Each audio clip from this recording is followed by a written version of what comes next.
But you know the guys that own these factories in China, you know they're down to, like, they want to assassinate Trump, right? They're like, they're You gonna, think so? If he's really going to pull those oh, they're not threatened at all. It takes so long to do that. But here's a loophole. No one's You don't going to think do they're it. worried about that? No, Eddie, no one's going to Not do in it 4 unless. years. Look, first of all, you hear what he was talking about, like putting like the taxes on Mexico to build the wall and stuff like that. All those proposals have to get through Congress. Yeah, and this good luck with all that, and especially because he doesn't see the thing about running a country is it's very different than running a business. There's a bunch of checks and balances. If he's running a business, he's the king. Like there was this thing that John Oliver had on a show about we were talking about how like he would exaggerate about the amount of floors in his building.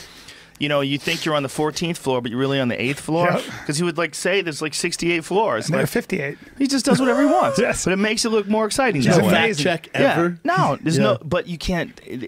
When you're dealing with Congress, that's not going to work. Yeah, we're because gonna need facts. when if you run it like that, see the reason why it's good that there's this bureaucracy in place, is that if someone isn't with the right or the left, they're on their own and they want to run this thing like I'm going to bring my own security, I'm going to run it.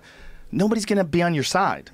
Like, and those people have to be on your side. So then you have to figure out how you're going to work with these people to get things on your side, but you have to do it legally. And you're being watched with a microscope. Oh, yeah. Everybody's looking at everything you do. That's why this They're guy, challenging you in Flynn, court. what's his name? Flynn? That he got removed today. He had to step down. He had to step down. In a business, what he did would have been, mum, under the table, everybody shut the fuck up. They're doing deals. They're talking to people. You were They're talking trying to the Russians. You mischaracterized what you said. What did he do? We should look it up very specifically. But Yeah, from what I pull it up. understand is he had an inappropriate conversation with Russian emissaries about sanctions. We can't have whether that. or not those sanctions would be eased up under the because we have sanctions on Russia because Please of what pull they did that in back Crimea. up so we could read the pull it back.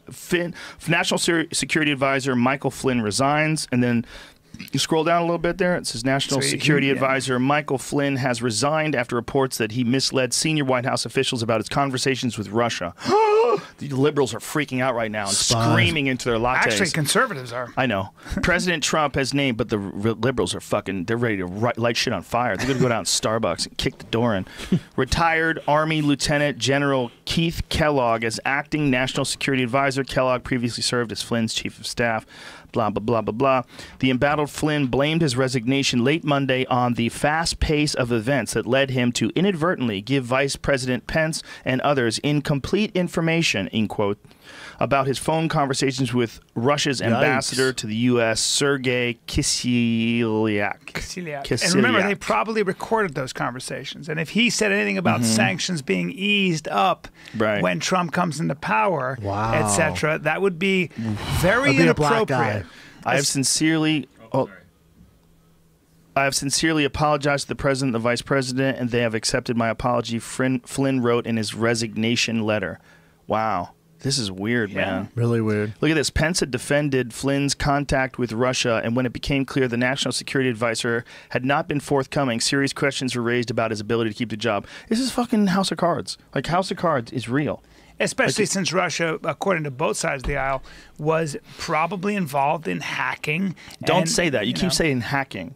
Because they didn't do anything that actually affected the election. They might have done something that affected people's perceptions and might have affected the way they vote, but that's not hacking. But what they did was never disputed. Like when the information they pulled up, no one's ever saying it's fake. They're saying it's true. So what they did, where they showed that Hillary was rigging the primaries against Bernie Sanders, to say that that influenced the election, yes, it did. But it influenced it because what they did was dirty as fuck and business as usual, and then people got a chance to look at it. Well, they also know that Russian agents, or it's alleged that Russian agents hacked into certain DNC computers. So, so for high level Democrats, that's all. Well, and made those emails public. I don't know if there is proof, but the bottom line is, even if they did do it, what they released is something that we should know about, because we should know that the Democratic Party is against one of the most popular people of the Democratic Party that just wasn't playing ball. That's Bernie Sanders. Bernie Sanders is a guy who's legitimately altruistic. Like, seems like it. Seems like a guy who's legitimately not controlled by money. Seems like a guy who's legitimately looking, maybe even misguided by some economist standards, maybe even misguided, but the idea that he's trying to change the income inequality in this country in some way, shape, or form. At the very least, he's opening up the dialogue about it. And the Hillarys and all the other people are fucking hitting the brakes on that shit.